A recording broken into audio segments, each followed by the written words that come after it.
నమస్తే. శ్రీ మాత్రే నమః. శ్రీ గురుభ్యో నమః. శ్రీ వాగ్దేవ్యై నమః. మనకి ఖగోళ శాస్త్రంలో, దృక్పంచాంగంలో మనకి ఎప్పటికప్పుడు గ్రహాలు మారుతూ ఉంటాయి. ఈ రాశి నుంచి ఆ రాశికి, ప్రతి 2.5 రోజులకి కొన్ని రాశులైతే, ప్రతి నెలలకు 45 రోజులకు ఇలా వాటి యొక్క గమనాన్ని బట్టి ప్రతి నిమిషము మారుతూనే ఉంటాయి. గ్రహము అంటేనే చెరించేది అని అర్థమనమాట. అయితే ఇప్పుడు మనకి చాలా అరుదుగా సంభవించే చంద్రమంగళ యోగము గురించి ప్రస్తావించబోతున్నాము. అయితే ఈ గ్రహాల యొక్క పరిభ్రమణము, గమనము మనకి ఖగోళ శాస్త్రంలో ప్రతి సమయంలోనూ ఫ్రీక్వెంట్‌గా జరుగుతూ ఉంటాయి.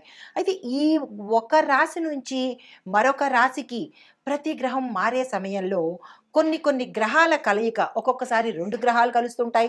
ఒక్కొక్కసారి 4, 5, 6 ఇట్లాగా వాటి యొక్క పరిభ్రమణం జరుగుతున్న సమయంలో మనకి రేపు ఫిబ్రవరి మధ్యలో అంటే 25 ఆ తారీఖులో మొత్తం 7 గ్రహాలు కలిసి ఒకే కక్షలో ఉండబోతున్నాయన్నమాట.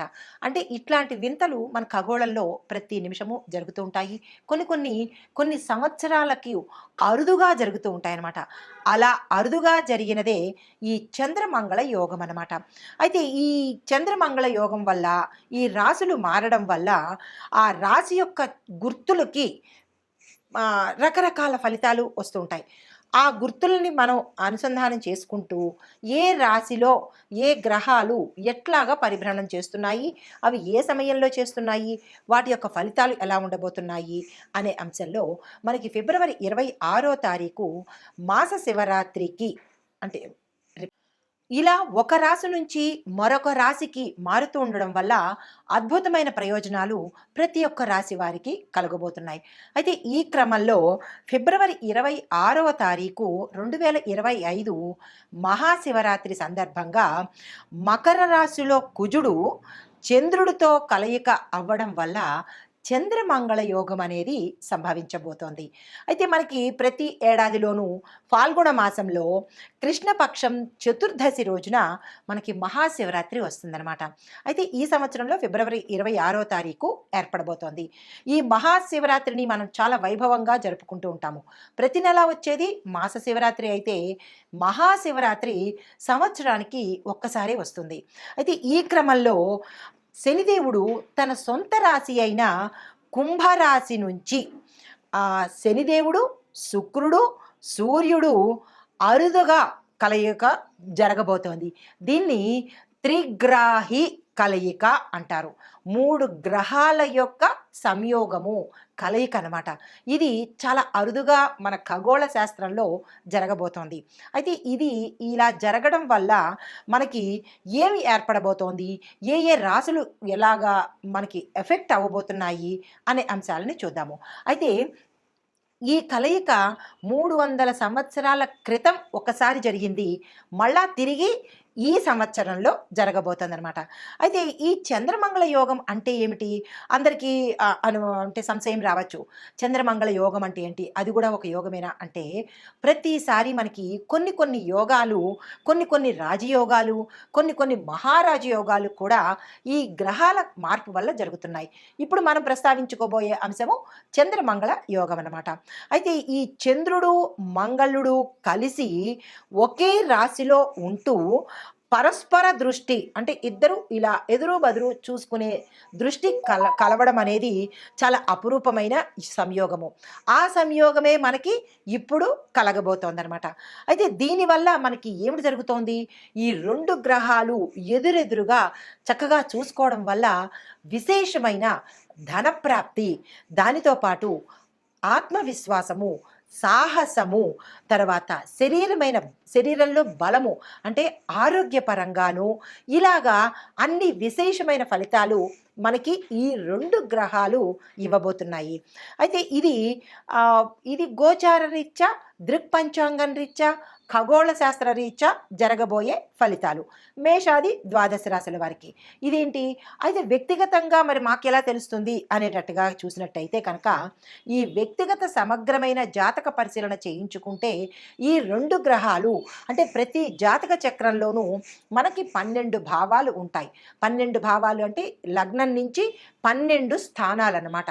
స్థానాలనే మనం భావాలు అంటాము. ఈ స్థానాలలో ఈ ఇద్దరి కలయిక ఏ స్థానంలో కలగబోతోంది.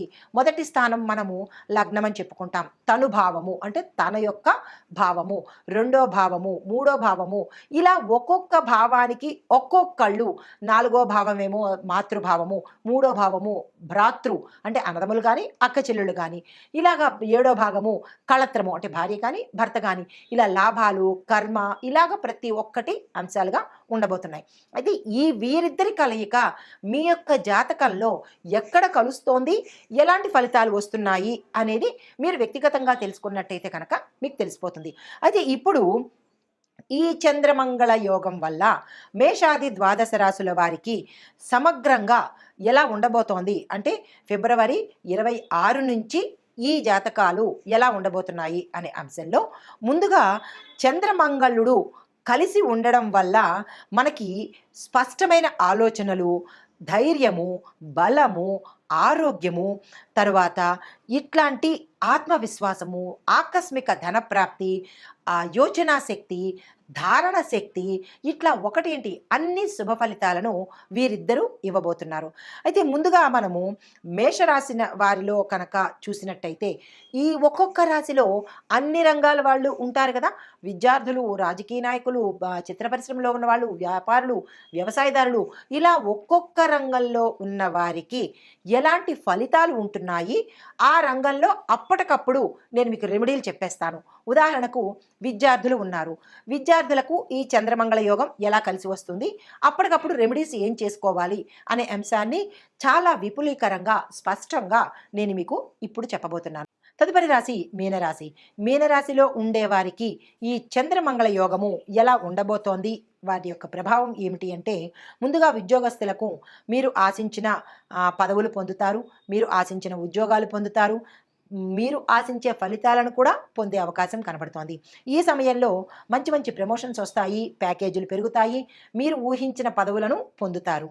ఒత్తిడి ఉన్నప్పటికీ దాన్ని మీరు చాకచక్యంగా ఎదుర్కొంటారన్నమాట. అయితే మీకు చెప్పదగిన పరిహారము శివారాధన చేసుకోండి, శివాలయాన్ని తప్పనిసరిగా దర్శించండి. వ్యాపారస్తులకు చూసుకుంటే కొత్త కొత్త వ్యాపారాలు ప్రారంభించాలన్నా, కొత్త ఆవిష్కరణలు చేయాలన్నా ఇది మంచి సమయం కాబట్టి ఆ సమయాన్ని వృధా చేసుకోకండి. కొత్త కొత్త అవకాశాలు కూడా మీకు వస్తాయి, వాటిని అందిపుచ్చుకునే ప్రయత్నం చేసుకోండి. పెట్టుబడులను పెంచేందుకు ఇది మంచి సమయము, రైట్ టైం కాబట్టి ఆ ప్రయత్నం తప్పనిసరిగా చేసుకోండి. వ్యాపారస్తుల్లోకి కొంతమంది వ్యాపారులకు ఒత్తిడి పెరిగే అవకాశం ఉంది, జాగ్రత్తలు తీసుకోండి. మీకు చెప్పదగిన పరిహారము శనివారం నాడు నవగ్రహ ఆలయంలో నల్లని మినువులు కానీ నల్లని నువ్వులు కానీ దానంగా ఇచ్చేసుకోండి. విద్యార్థులకు చూసినట్టయితే కనుక ఉత్తమ ఫలితాలు వస్తాయి. పోటీ పరీక్షల్లో విజయాలు గట్టిగా పట్టుకుంటారనమాట. అంటే మీరు టాపర్స్గా అవుతారు. దీంతో పాటుగా మీ యొక్క టెక్నికల్ స్కిల్స్ కానీ, మెమరీ పవర్ కానీ, కాన్ఫిడెన్స్ కానీ పెరిగే అవకాశం కనబడుతోంది. మీకు చెప్పదగిన పరిహారము మీరు ఓవర్ కాన్ఫిడెన్స్ పెట్టుకోవడము, నా ప్రయత్నం వల్లే ఇలా అయిందని ఈగో, యాటిట్యూడ్, గర్వము, పొగరు పెట్టుకున్నట్టయితే మొదలకి పడిపోయే అవకాశం ఉంది. అట్లాంటి పనులు చేయకండి. గణపతి ఆరాధన చేసుకోండి. స్టేబుల్గా ఉండేటట్టుగా అంటే పొగరుని తలకి ఎక్కించుకోకండి.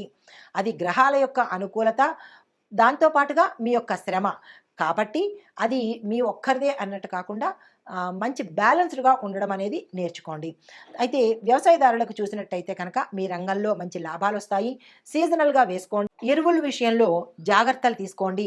సేంద్రియ ఎరువులు వేసుకోండి. రసాయన ఎరువులు దూరంగా పెట్టండి. విత్తనాల సెలెక్షన్ కావచ్చు, లేదంటే ఏది మీరు చేసినా సరే సేంద్రియ ఎరువులు వాటితో పాటు మంచి విత్తనాలు, క్రిమికీటకాదుల నుంచి జాగ్రత్తలు, ఇలాంటి చిన్న చిన్న జాగ్రత్తలు తీసుకున్నట్టయితే కనుక పంట విశేషంగా పండుతుంది. పెట్టుబడులు పెట్టడానికి అంటే వ్యవసాయం మీద పెట్టుబడులు పెట్టడానికి ఇది మంచి సమయము. రుణాలు తీసుకోవడానికి మంచి సమయము. ప్రభుత్వ పథకాలు అందిపుచ్చుకునేందుకు మంచి సమయము. మరిన్ని లాభాలు పొందేందుకు మీరు చేయవలసిన పని శుక్రవారం నాడు మహాలక్ష్మి అమ్మవారిని తప్పనిసరిగా పూజ చేయండి. గోమాతకు గ్రాసాన్ని తినిపించండి. దీంతో పాటుగా ఐటీ రంగంలో ఉన్న వారికి చూసినట్టయితే మీకు అభివృద్ధి గోచరిస్తోంది. కొత్త కొత్త అవకాశాలు వస్తాయి. ప్రాజెక్టులు విజయవంతంగా సమర్థవంతంగా నెరవేర్చుకుంటారు. సవాళ్లను ఎదుర్కొనే పరిస్థితి అంటే ఇప్పుడు మీకు టెస్టింగ్ పీరియడ్ అనమాట. అయినప్పటికీ దాన్ని మీరు సమర్థవంతంగా ఎదుర్కొంటారు. మీకు చెప్పదగిన సూచన ఆరోగ్యం పట్ల శ్రద్ధ పెట్టుకోండి. కుటుంబపరంగా చూసినట్టయితే కనుక కుటుంబం ఆనందంగా ఉంటుంది. శుభవార్తలు వింటారు. శుభకార్యాలకు సంబంధించినటువంటి పనులు చేస్తారు. అయితే కొంతమంది కుటుంబాల్లో సభ్యులలో కొంత విభేదాలు తలెత్తే అవకాశం గోచరిస్తోంది. దాన్ని సానుకూలంగా స్పందించండి. కుటుంబ పరంగా చూసినట్టయితే కొంతమంది కుటుంబాల్లో విభేదాలు రావడము, భార్యాభర్తలు విడిపోవడము ఇట్లాంటి సమస్యలు వచ్చే అవకాశం ఉంది. సానుకూలంగా స్పందించండి. పెద్దల యొక్క సహాయ సలహాలు సహకారాలు తప్పనిసరిగా తీసుకోండి. మీకు చెప్పదగిన పరిహారము పెద్దలను గౌరవించండి. గురు సంబంధిత ఆలయాలను తప్పనిసరిగా సందర్శించండి. దీనితో పాటుగా కాలభైరవాష్టకాన్ని కనుక తప్పనిసరిగా చదవడం కానీ వినడం కానీ చెయ్యాలి. అయితే ఆరోగ్యం పట్ల చూసినట్టయితే ఆరోగ్యం మెరుగ్గా ఉంటుంది. ఆరోగ్య సమస్యలు గతంలో ఉంటే కనుక అవి తీరిపోయే పరిస్థితి. దీంతో పాటు చిన్న చిన్న చిట్కాలను పాటించి మరింత శక్తివంతంగా పెరిగేందుకు, మరింత ఆరోగ్యం చేజిక్కించుకునేందుకు ఇది మంచి సమయము. ఒత్తిడిని తగ్గించుకోండి. విశ్రాంతి, ఆహారము చక్కనిగా తీసుకోండి. అయితే శనివారం నాడు మీకు చెప్పదగిన ఫలితము నవగ్రహ ఆలయాన్ని తప్పనిసరిగా సందర్శించండి. అక్కడ శనీశ్వరుడికి తప్పనిసరిగా పూజ చేయండి. వీరితో పాటు చంద్రుడికి కుజుడికి కూడా పరిహారం చేసినట్టయితే మరింత మంచి ఫలితాలు పొందుతారు. దీంతోపాటు కళలు రాజకీయ రంగంలో ఉన్న వారికి, కళాకారులకి ప్రజల ప్రోత్సాహము, మంచి అవకాశాలు వస్తాయి. రాజకీయ నాయకులకు కొత్త కొత్త అవకాశాలు రావడంతో పాటు ప్రజల మద్దతు కూడా మీకు లభిస్తుంది. ప్రణాళికలు ఏమైనా వెయ్యాలి అంటే కనుక ఇప్పుడు వేసుకోవచ్చు. మీ ప్రతిభకు తగిన గుర్తింపు కూడా లభిస్తుంది. అయితే గురువారం నాడు పసుపు గణపతికి తప్పనిసరిగా పూజ చేసుకోండి. సమగ్ర విశ్లేషణ ఏంటంటే ఉత్తమ ఫలితాలు ఉద్యోగస్తులకు, వ్యాపారస్తులకు, ఐటీ రంగంలో ఉన్న వారికి గోచరిస్తోంది. జాగ్రత్తలు తీసుకోవాల్సిన వాళ్ళు కుటుంబ పరంగాను ఆరోగ్యపరంగాను జాగ్రత్తలు తీసుకోవాలి. అయితే ముఖ్యమైన సూచనలు ఏంటంటే కనుక మీరు ఆరోగ్యం మీద శ్రద్ధ పెట్టండి.